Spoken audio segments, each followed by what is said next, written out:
South London में set ये series 5 ordinary लोगों के जीवन को फॉलो करती है जो अचानक से रियलाइज करते हैं कि उनमें कुछ यूनिक सुपर पावर्स हैं। इन सुपर पावर्स के पीछे का राज जानने के लिए इन सभी कैरेक्टर्स को एक होना पड़ेगा और उनमें कोई कॉमन ट्रेड ढूंढना पड़ेगा, क्योंकि अब तक का इकलौता ट्रेड ये है कि ये सब ब्लैक है। तो चलिए इस सीरीज के बारे में और डिटेल में डिस्कस करते हैं, पर उससे पहले ऐसे ही दूसरे वीडियोस देखने के लिए इस वीडियो को लाइक कीजिए और हमारे चैनल को सब्सक्राइब कीजिए। ये हमारे लिए बहुत मैटर करता है। Thank you and let's move on. Supercell एक शॉर्ट टीजर के साथ शुरू होती है जहां एक औरत डेस्परेट होकर एक फैसिलिटी से भागने की कोशिश करती है जहां उसे काफी टाइम से हॉस्टेज बना के रखा गया है। वो औरत इससे पहले भागने के लिए बहुत सारे अटेम्प्ट्स कर चुकी थी और अब जब वो फाइनली भाग पा रही है तो उसे अपने सामने आने वाले खतरे की परवाह नहीं है। पावरफुल वेपन से लैस सोल्जर्स उसके पीछे भागते हैं, पर वो समहाउ इस फैसिलिटी के मेन गेट तक पहुंच जाती है और वो औरत एक अजीब सुपरनैचुरल पावर का इस्तेमाल करती है और किसी तरह टेलीकिनेसिस का यूज करके उस मेटल डोर को तोड़ देती है। लेकिन जैसे ही वो भागने की कोशिश करती है, सोल्जर्स उसे गोली मार देते हैं और उसके बॉडी को वापस फैसिलिटी में घसीटते हुए ले जाते हैं और वहां के लीडर को इस डेवलपमेंट के बारे में इन्फॉर्म किया जाता है। ये सीरीज फिर अपना फोकस साउथ लंदन पर शिफ्ट करती है जहां 5 इंडिविजुअल्स अपनी नॉर्मल जिंदगी जीते हैं बिना जाने कि वो आगे एक बहुत अजीब चीज के पार्ट बनने वाले हैं।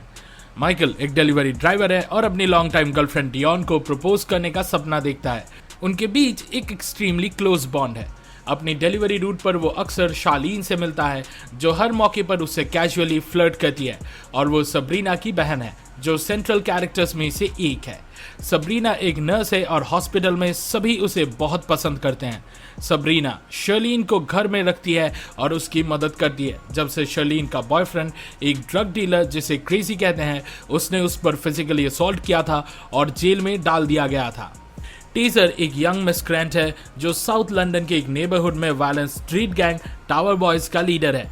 एक हाउस पार्टी के दौरान इस गैंग के मेन राइवल्स सिक्सर्स कन्फ्रंटेशन के लिए आते हैं और ये पूरा मामला टीजर के स्टैब्ड होने और बदला लेने की भूख के साथ खत्म होता है। अंद्रे का एज अ ड्रग स्मगलर एक क्रिमिनल रिकॉर्ड है और वो अपने पास्ट एक्शंस के पछतावे से अपने टीनेज बेटी एजे के साथ टाइम स्पेंड करना चाहता है। रॉडनी एक यंग ब्लोक है जो गुजारे के लिए रोज संघर्ष करता है और गलत कामों में हाथ आजमाता है, पर वो एविडेंटली इस अनलॉफुल जॉब में कुछ खास अच्छा नहीं है। इस बात के अलावा कि ये 5 कैरेक्टर सब ब्लैक है, एक कॉमन मैटर जल्दी ही इनके सामने आता है जब ये सब रियलाइज करते हैं कि उनके पास कुछ सुपर ह्यूमन पावर्स हैं।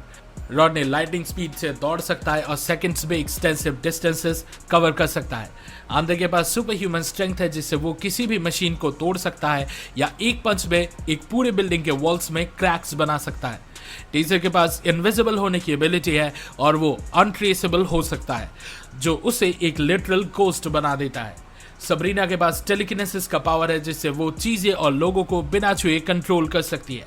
आखिरी में माइकल टाइम को रोक सकता है और कंट्रोल कर सकता है और टेलीपोर्टेशन का यूज कर सकता है और इनमें से वही एक फ्यूचर से विजन पाता है जो उस यंग मैन को कन्विंस कर देता है कि वो दूसरे 4 कैरेक्टर्स को ढूंढे और अपने सडन सुपर पावर्स के पीछे का राज सॉल्व कर। अपने गर्लफ्रेंड से शादी करने के प्लान्स के साथ माइकल अपनी मां के सिकल सेल डिजीज का ट्रीटमेंट भी हैंडल कर रहा है जो काफी टाइम से इस एलमेंट के इफेक्ट से स्ट्रगल कर रही है।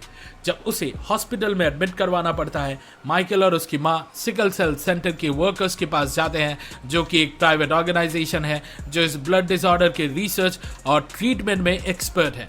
ट्रीटमेंट सेंटर काफी एक्सपेंसिव है, पर माइकल डिटरमाइन है कि वो अपनी मां को बेस्ट रेमेडी दे और इसीलिए वो उसे उस फैसिलिटी में एडमिट करने के लिए साइन अप करता है। इसके बाद माइकल डियोन को मैरिज के लिए प्रपोज करता है और वो इस प्रपोजल को हैप्पीली एक्सेप्ट कर लेती है और दोनों एंगेज्ड हो जाते हैं। पर रिसेंटली उसके साथ एक अजीब एक्सपीरियंस होता है। अपनी डिलीवरी रूट के दौरान वो हाई टावर गूंज से घिर जाता है। सिचुएशन आउट ऑफ हैंड हो जाती है जब उनमें से एक इंसिडेंटली टीजर माइकल को मार डालता है, लेकिन एक इनएक्सप्लिकेबल तरीके से माइकल अचानक से अपने वैन में वापस ट्रांसफर हो जाता है और सब कुछ सिमिलरली प्ले आउट होने लगता है जैसे वो स्टैबिंग सिर्फ एक प्रेमोनिशन या फ्यूचर विजन का हिस्सा था। वो फिर भी इस एक्सपीरियंस को याद रखता है और इसीलिए हाई टावर गूंस के साथ डील करते वक्त केयरफुली मारपीट अवॉइड करता है और इस बार बच जाता है पर माइकल इस इंसिडेंट के बारे में ज्यादा नहीं सोचता। बाद में उसके साथ एक और स्ट्रेंज एक्सपीरियंस होता है जब वो अपनी रियलिटी से ऑलमोस्ट पुल आउट हो जाता है और फ्यूचर के एक सीन में खिंचा चला जाता है। शॉक्ड और बीविल्डर्ड माइकल अपने फ्यूचर वर्जन को देखता है कुछ ब्लैक हुडेड फिगर्स के साथ फाइट करते हुए, और उनके पास भी सुपर पावर्स है।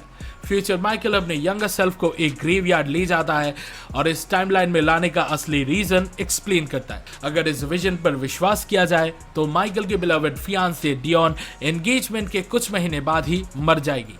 फ्यूचर माइकल ऑब्वियसली इस लॉस को अवॉइड करना चाहता है, इसलिए उसने अपने यंगर सेल्फ को इस टाइमलाइन में लाया है और उसके इंस्ट्रक्शंस काफी क्लियर है।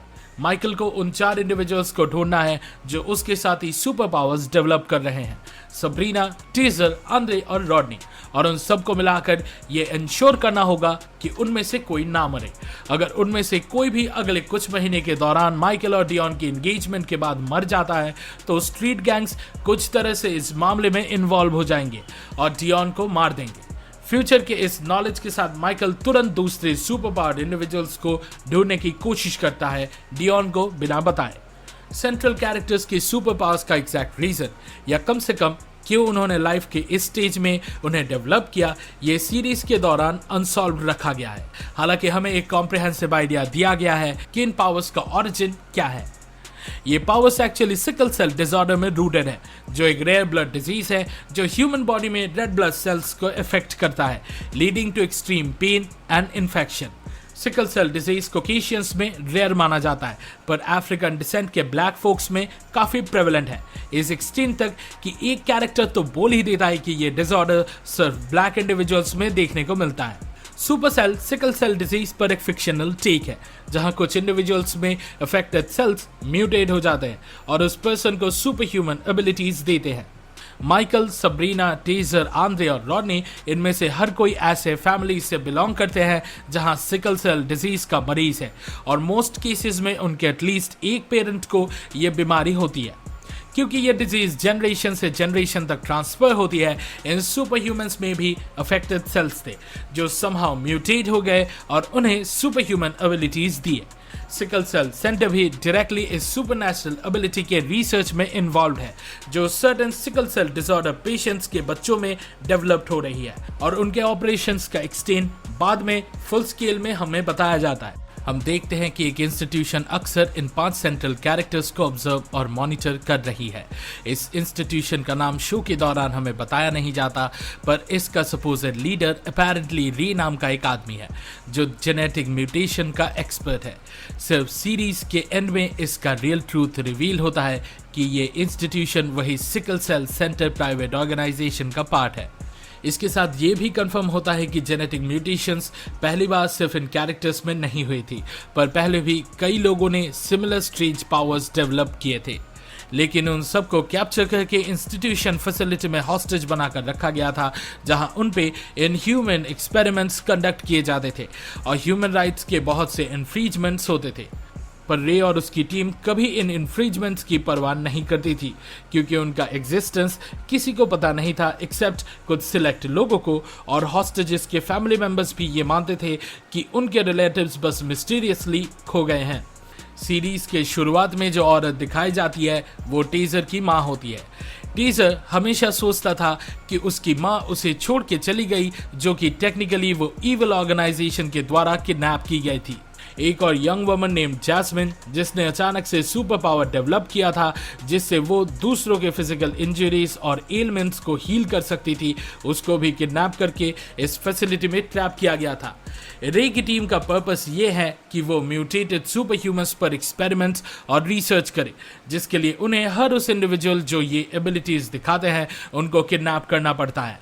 शायद वो गवर्नमेंट्स के साथ भी मिले हुए हैं, जो इस बात से सेटिस्फाइड है कि सुपर ह्यूमंस को स्ट्रीट से हटाए जा रहे हैं, जो उनके लिए काफ़ी हेल्पफुल है। किसी भी तरीके से ये ऑर्गेनाइजेशन इन इंडिविजुअल्स के बारे में सिटी के हर सिक्योरिटी कैमरा को एक्सेस करके और किसी भी अनयूजुअल एक्टिविटी को मॉनिटर करके पता लगाती है। फिर वो कुछ म्यूटेंट्स को जो फैसिलिटी में ट्रैप्ड होते हैं उन्हें पैसे, फ्रीडम या किसी और बेनिफिट का प्रॉमिस देकर एम्प्लॉय करती है, ताकि वो दूसरे सिमिलर एबिलिटीज वाले इंडिविजुअल्स को कैप्चर कर सके। इसीलिए जब आंद्रे पहली बार एक एटीएम मशीन तोड़ता है और बिल्डिंग के दीवार को एक सिंगल पंच से फोड़ देता है, ये ऑर्गेनाइजेशन उसके थ्रू उसे और दूसरों को ट्रैक करना शुरू करती है। सीरीज के एंड में ये कंफर्म होता है कि विक्टोरिया नाम की औरत जो सिकल सेल डिजीज की पेशेंट्स को एक्टिवली ट्रैक करती है और उन्हें सेंटर ज्वाइन करने के लिए कन्विंस करती है, एक्चुअली इस अनलॉफुल ऑर्गेनाइजेशन की रियल लीडर है। इसीलिए ये मान सकते हैं कि वो इन पेशेंट्स जैसे माइकल की मां को अपने सेंटर लाती है सिर्फ इसलिए ताकि इनके थ्रू उनके पॉसिबल सुपर ह्यूमन ऑफस्प्रिंग्स के बारे में ज्यादा जान सके। सीरीज के दौरान माइकल को उन 5 कैरेक्टर्स को इकट्ठा करने में सबसे ज्यादा टाइम लगता है, क्योंकि वो सब अंडरस्टैंडेबली नर्वस होते हैं अपने पावर्स को लेके और इस स्ट्रेंज मिशन के लिए स्ट्रेंजर्स के साथ काम करने को लेके। जब वो फाइनली एक साथ काम करना शुरू करते हैं, आंद्रे सिकल सेल ऑर्गेनाइजेशन के द्वारा किडनैप हो जाता है और उसे बाकियों को अरेस्ट करने के लिए एम्प्लॉय किया जाता है कुछ और सुपर ह्यूमंस के साथ, इंक्लूडिंग क्रेजी जो रिसेंटली जेल से रिलीज हुआ था विक्टोरिया के रिकमेंडेशन पे। एंड में एक फाइनल कन्फ्रंटेशन होती है इन दोनों साइड्स के बीच एशिंगटन स्टेट में, जहां इस ऑर्गेनाइजेशन अपना सीक्रेट अंडरग्राउंड फैसिलिटी बनाया था। इस टाइम तक टीजर और सबरीना क्रेजी से बदला लेना चाहते, क्योंकि क्रेजी ने टीजर की एल्डरली ग्रैंडमदर और सबरीना की सिस्टर शालीन को अटैक किया था। जब बाकी अटैकर्स को हरा दिया जाता है और माइकल आंद्रे को सक्सेसफुली अपनी साइड में खींच लेता है, वो क्रेजी को छोड़ देते इस उम्मीद में कि वो सबरीना को शालीन का पता बताएगा। लेकिन क्रेजी अपने सुपर पावर्स का यूज करता है जो कि लोगों के सुपर पावर्स को मोमेंटली कॉपी कर लेता है, लाइक ककाशी। आखिर वो इस सब मेंबर्स को मार देता है और डायोन को भी मौत के घाट उतार देता है, जो इस सीन में छुप के प्रेजेंट होती है। पहले की तरह ये इवेंट्स का चेन भी माइकल के प्रेमोनिशन का पार्ट होता है और वो अपनी पावर्स का यूज करके टाइम को रिवाइंड करता है। इस बार वो खुद क्रेजी पर अटैक करता है, उसे बिना कोई सेकंड मौका दिए, पर फिर भी क्रेजी एक गन निकालता है और माइकल पर शूट करता है।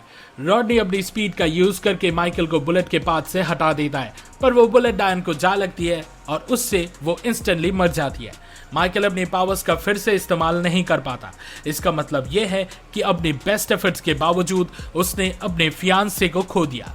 माइकल का फ्यूचर के बारे में जानना और एक्टिवली कुछ इवेंट्स को प्रिवेंट करने की कोशिश करना दुनिया पर एक बटरफ्लाई इफेक्ट क्रिएट करता है, क्योंकि उन 5 सुपर हीरोज की मौत को अवॉइड किया जाता है। पर इसके चलते डायोन टाइम से पहले अपनी जान गंवा देती है और माइकल के लिए सब कुछ खत्म हो जाता है। लेकिन इस ट्रैजिक इंसिडेंट के कुछ दिन बाद ही वो बाकी के 4 सुपर हीरोज को गैदर कर लेता है और वो सब मिलके उस ऑर्गेनाइजेशन के अगेंस्ट लड़ने का और अपने पावर्स और विलेंस के बारे में ज्यादा जानने का संकल्प करते हैं, जिन्होंने उनके लव्ड वंस उनसे छीन लिया था। दूसरी तरफ विक्टोरिया को रे से कंट्रोल वापस लेते हुए दिखाया जाता है। सुपरसेल का एंडिंग डेफिनेटली सीजन 2 की पॉसिबिलिटी ओपन रखता है, जो कि एक गुड वर्सेस इविल के फाइट से ही खत्म हो सकता है।